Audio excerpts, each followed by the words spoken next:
So my name is Shamara Gibson. I am a licensed clinical social worker, a qualified supervisor for marriage and family therapy interns and social work interns, a qualified expert in child welfare, an EMDR therapist, the chief executive officer of Mars Lighthouse Counseling Center, and the unit chair for the Northeast unit with the National Association of Social Workers. How I would describe my career, I am a business coach and consultant, and then I manage the mental health group practice.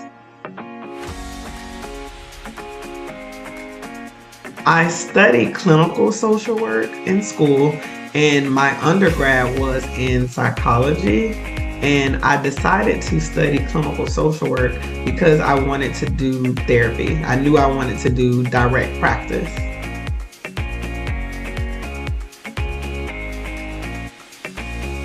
Well, initially I wanted to be an attorney, so I knew I wanted to kind of help people.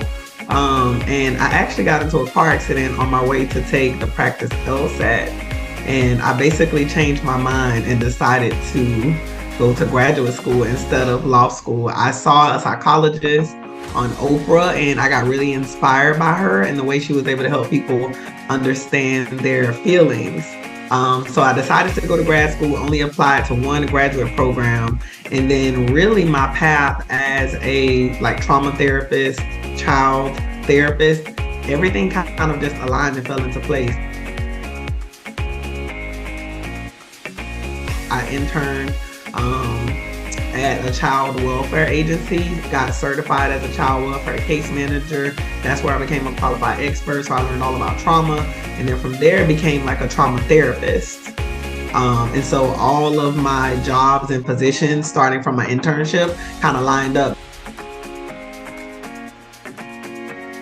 Then I also worked at a psychiatric hospital as well while I was in my graduate program. So I think having that direct exposure while in my graduate program, so I was learning about disorders while I was seeing people with those disorders at the same time. So I feel like it really gave me the exposure that I needed, whereas most students don't get to work in the environment that they plan to have their career in while they're in school. So everything kind of just mapped out.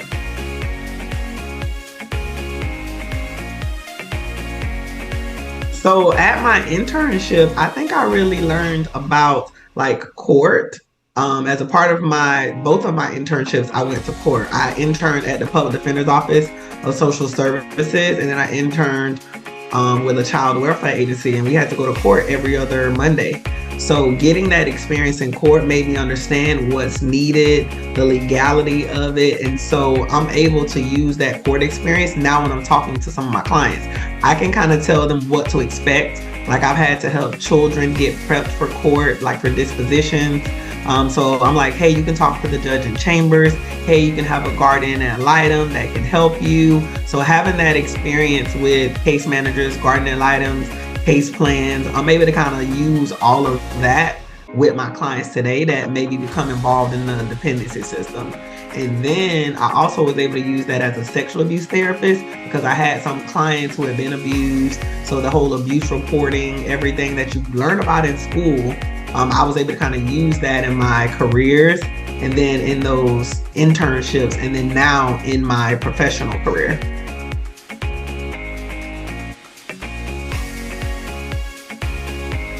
I wish I would have known about more agencies that did tuition reimbursement.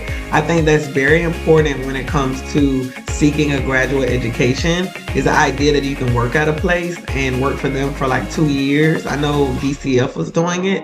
So I feel like those agencies should be publicized more. And I think I wish I would have known also that Bright Futures pays for graduate school because I finished early in undergrad and went straight into graduate school the same month. And so when I went, Bright Futures, it wasn't paying, but it shifted. So because I kind of went early, I didn't even know that was coming down the pipeline. So I wish I had known that that was even an option. I probably would have delayed going to graduate school so that it could have been free, because I only used 2 years of my Bright Futures scholarship.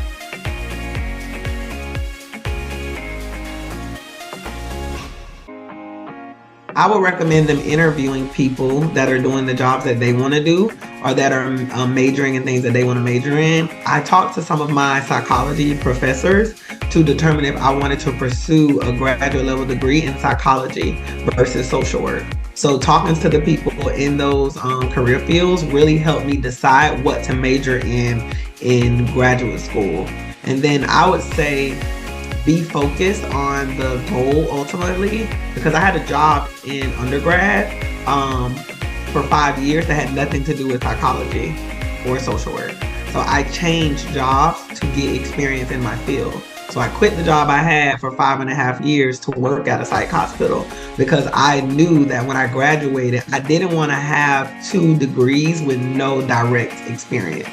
So it was very strategic. So me working at the psych hospital part-time as a mental health technician allowed me to get a job as an admissions discharge coordinator. And so once I graduated with my master's degree, I was able to have experience in my field, although I had been in school the whole time. So it made it easier for me to get jobs, and then in addition to my internship experience. So I could decide if I wanted to work in child welfare. I was already certified because I did it through my internship.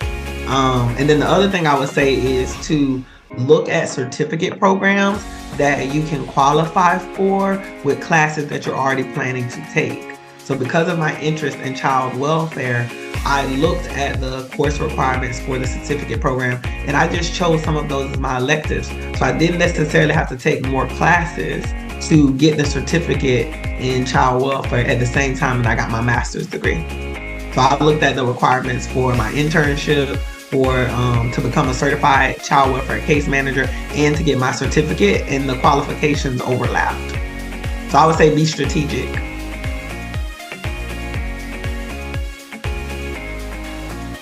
And going to the registrar's office, I believe it's the registrar's office where they review your transcripts. I had them review my transcripts to see if there were classes that I took that met requirements for other courses. So like I had won like a Tropicana speech contest before, and they used that for my oral comp requirement. And then I also clept out of a semester of Spanish because for psychology, it required 3 semesters of a foreign language.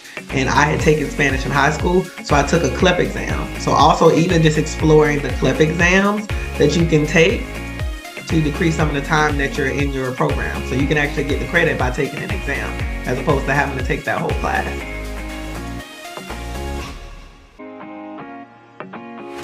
Yeah, they're not going to come to you. So I had to learn that. I brought my awards. I had a plaque and a medal. And yeah, I got my oral comp requirement. So I didn't have to take an oral competency class.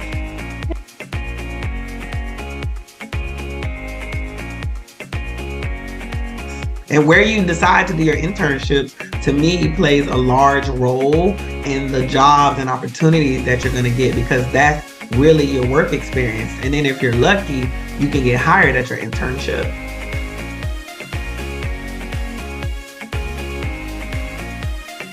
And then I basically kept my focus on what I wanted to do. And so I never really strayed from the path. So if it aligned with working with children or trauma, then I wanted to continue doing it.